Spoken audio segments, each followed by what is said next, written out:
Okay. Okay. Hello, everyone, again. Day 1 of our 6th podcast, and we're doing this live, or not really live, but we're gonna record it, and then we'll see, and Yeah. then we'll probably do a live down exactly. somewhere close by. So this is our drink today. This is raspberry vodka lemonade. Has to be good, right? And it is good. Cheers. Cheers. Always have a drink. Always. Always. So now I'm going to kind of ignore you. Let's just do this. So that we can do this. And I have to turn the volume up because you know how many times I have forgotten to turn the volume up and we've had to re-record. How many times were we not recording with the volume up? It's all of God. all of the things. Exactly. The Good thing we have fun. We have to. We have to. This can't beat us. Exactly. Okay. Oh my God, today is messy hair don't care day. All right. Is it? It's everywhere. This humidity is killing me. Tell me about it. It feels good in this basement right now. Let me tell you. It's freezing down here, and right now it feels very good. Okay. Are we ready? We will be ready as we ever will be. Okay.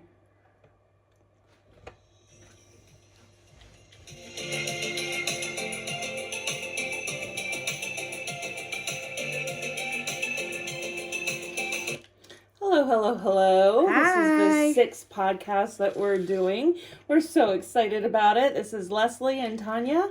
Hi. And what are we talking about today? We are going to talk about mindfulness. And we're going to switch things around a little bit for this month that we are starting brand new.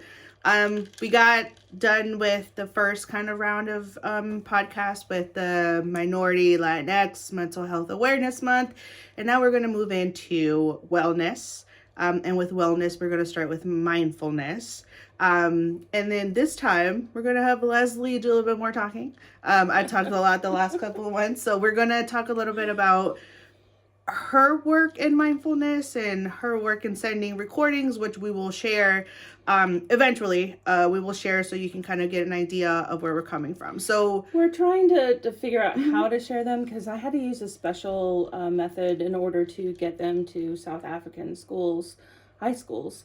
So I'm going to try and figure out how we can actually use those.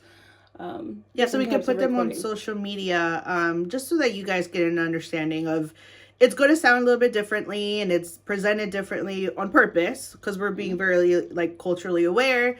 But this is something that we both think is very important to share. So we're going to kind of hand it over to Leslie a little bit and she can kind of present us a little bit about what the project was and kind of a little bit of the history or context to it. And then we can kind of go from there.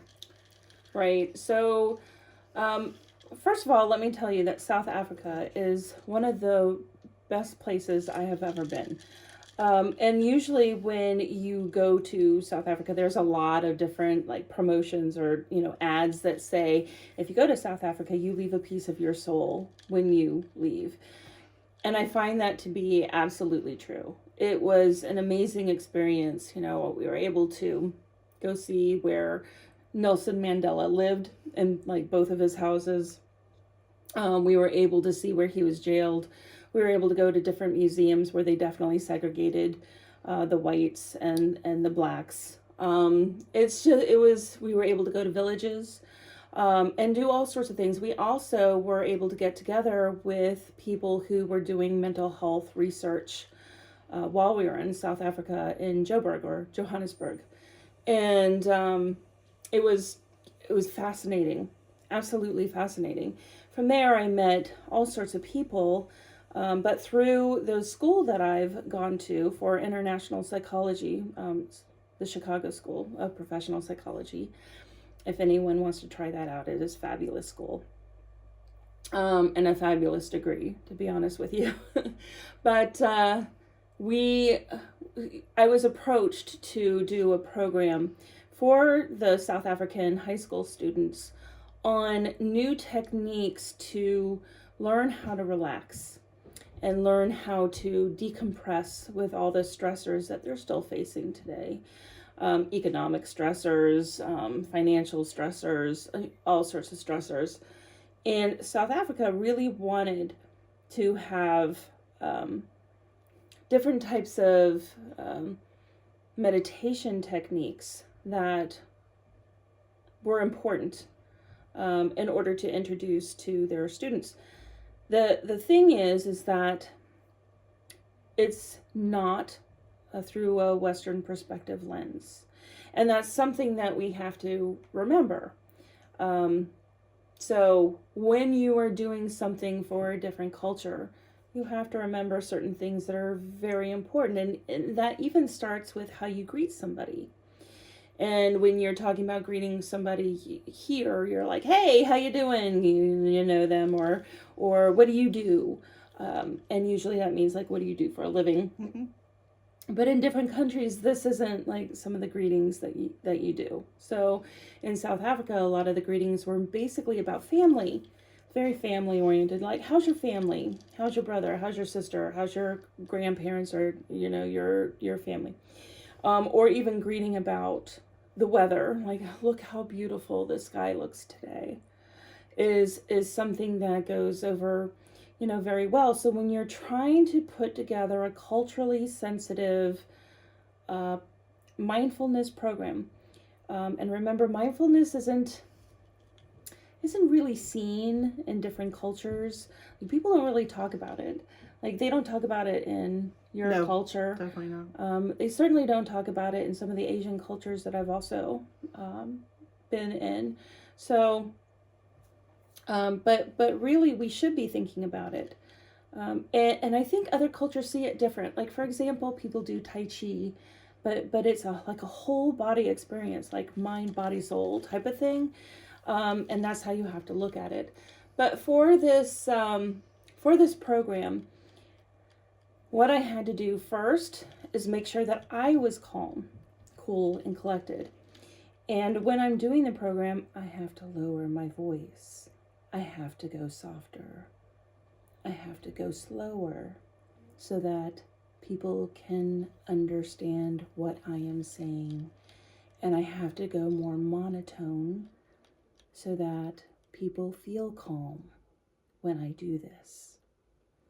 And so basically, it's all about telling people and giving images through voice of an experience of relaxing your body.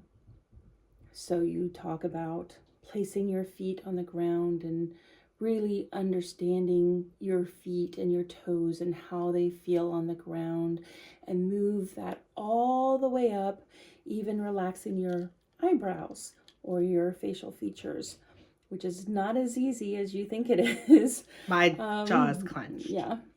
Mm-hmm. Or your shoulders. Like, I'm very, very anxious right now because we're on camera, and it's really hard for me to out myself like this on but she's camera. doing a good job. She's doing a good job. So, we're good. But usually my shoulders are up here when I'm anxious. But no, you teach how to work the things out so that you're in a completely different mindset of a calm state.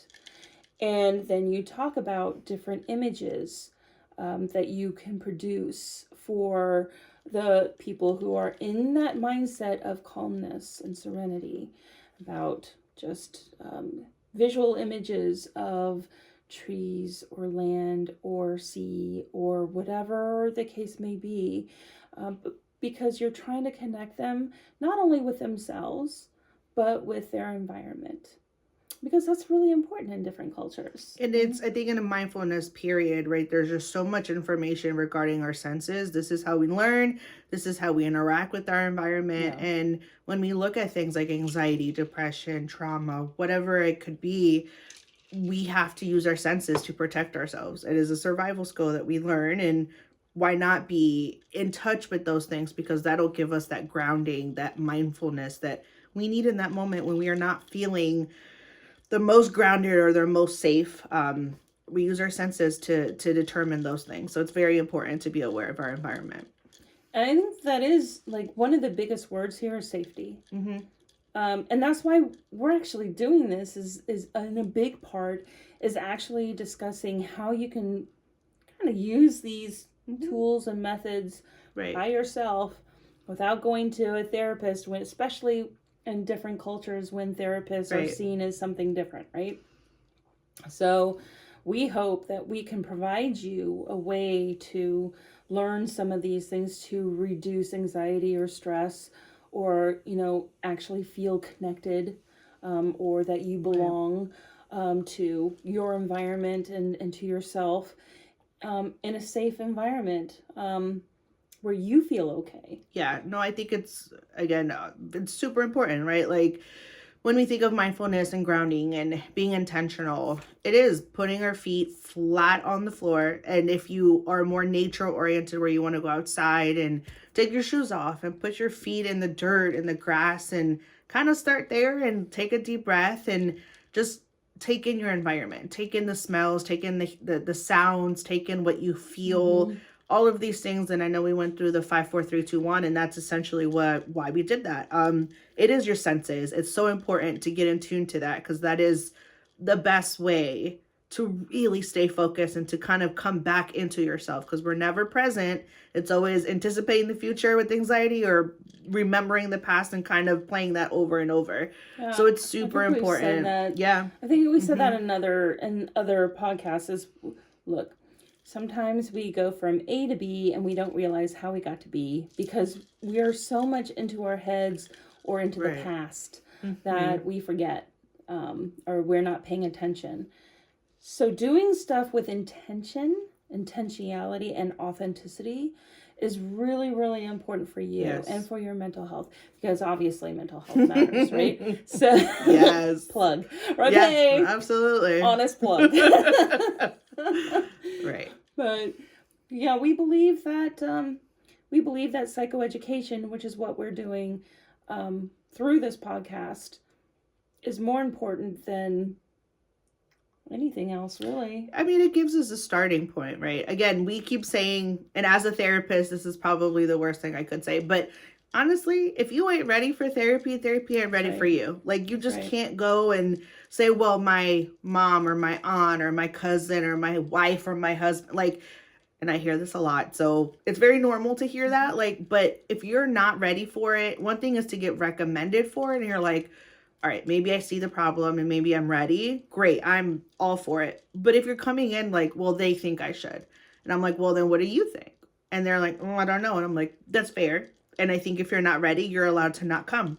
And this is the idea behind, it's not like never go, because again, that wouldn't be fair. But if you can't, for whatever reason, resources or ideals or whatever, because it could be anything, sometimes just being able to get the information you need to feel comfortable to use even a breathing technique. I know you could Google it, Pinterest, love Pinterest. You can find all of these things. Literally plug it into YouTube, plug it into Google. You will find anything that you're looking for. If you go to YouTube, look up square breathing or box breathing. It has been proven to be effective, especially in high stress situations. If you're in a meeting, for example, it doesn't matter what kind of meeting, but if it's giving you any anxiety or any stress, doing this box breathing is super. Oh yes, there's so much, but that's the thing, exactly, because it helps with the central nervous system, where we hold everything. Our body remembers and holds everything, even though we're not thinking about it. And this is the number one thing I always say: even though your brain is not recalling these things in the moment, it does not mean your body is not. If you feel anything, if you feel distress in any way, your heart starts racing, you start feeling like there's like something on your chest, and you're like, oh my God, I can't breathe. That's anxiety. If there's nothing else wrong, it's anxiety. So Tanya and I both believe in holistic health, especially when it comes to mental health. Western perspective doesn't really recognize the physical aspects, whereas the rest of the world sees physical aspects as part of the problem. Right. So we're trying to kind of join these two things together, because no matter where you're from, here, there, anywhere, whatever, we show signs of stress in physicality, emotionally, behaviorally. socially. Emotional. Yeah, exactly. It's a huge thing, and this is where just being able to control your breathing at minimum is probably the best thing you can kind of start at. And again, if you're not ready for therapy, fine. We'll be here when you are. It's just not that easy to be ready right away, but this is somewhere to start. Yep. And I think that's the end of this 6th podcast. We look forward to our next podcast. I hope you join us, and I really hope you actually interact with us. Like, ask us questions, or talk to us, or let us know what you think, or let us know what you want to hear about, because that's kind of what we want to do. So we have TikTok, we have Insta, and we have email or whatever. Honestly, any way you want to contact us, we are MindScapes717, and that's at Gmail if you want to send an email. If not, anything on TikTok or Insta, we're trying to post, and if there's anything you have for us, we'll be more than glad to take a pause on these conversations and answer questions. Yes. Whatever it is that we could do to provide more education, but also more support. That's right. All right, we're leaving. Bye. See you next time.